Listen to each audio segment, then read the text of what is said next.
I'm not saying the job's done, but if the hardest part is to get this out,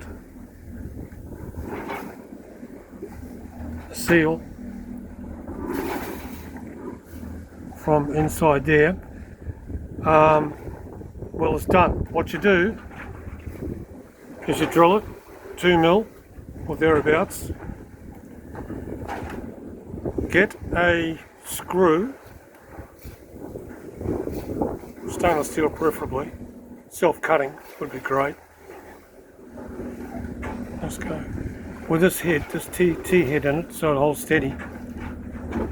And I put 2 holes in it, or maybe you can see it. Now wants to jump overboard. I have no idea where.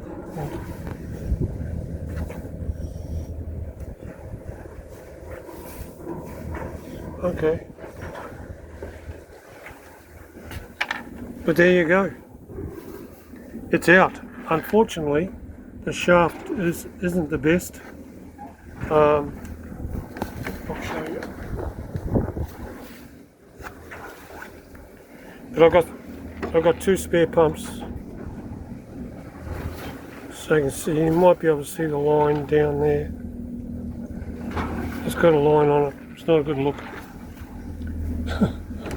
It's not as if you could pick up a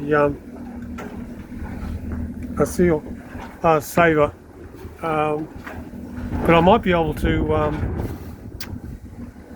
well, machine it. What I'm going to do is set up this Jabsco in the vise with a Allen key and spin it and take it down. I mean, it's screwed anyway. If it works, it works. And I'll emery tape that way. I could get in there with a small file and machine that groove away. Now, what I've done in the past, these, not with this particular, but on milk cruisers, on the legs, people recognise the stainless steel and the around the prop shaft. On any milk cruiser, you've got a seal, 2 seals, one to the oil, one to the water, and silicone them in with neutral cure silicone, and replace these springs, even if they're stainless steel, replace them with O-rings. And over the years I found that no ring at all is best, but just let it sort of sit there naturally. And the thing that really destroys, like the Merc cruisers, is the seed growth. You've got neutral cure, a bit like prop speed. You've got perfect neutral cure silicone.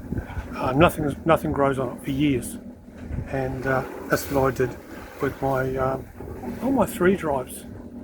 But they were drives. They could take about 600 horsepower anyway, at about 6,500 revs. Yeah, that was about the biggest you could get, but they all had the same system. So, but this is very similar. So anyway, I'll get in there and I'll do a repair as best as I can, and at least have it on standby. So yep, that's how you do it. You can get a longer screw, maybe like that, which is just what I've just found, and that way you can grab the screw like this with the pliers, like that, then get in with the screwdriver. So you got the screw, right, and lift it up like that, and then lever it up. Obviously, that's holding the screw, and lever it up, and she pops out. Now, what I've noticed inside here is that Jabsco, you can't quite see it, but they've put an O-ring, inserted an internal O-ring in there. So this seal, which I've just lost on the deck, let's see if I can find it. Here it is. And you can just see it, the pressure that's been put on that center. See that line? That's the O-ring line. So yeah, you've got a seal kit from Germany, one of those ones that you buy. You'll be able to find an O-ring that goes round in there with just enough pressure, and it's unlikely to overheat and burn up. And you can silicate it in if you want, but you could do that. Okay. So, by the way, I didn't get this idea on my own, although I've done this plenty of times.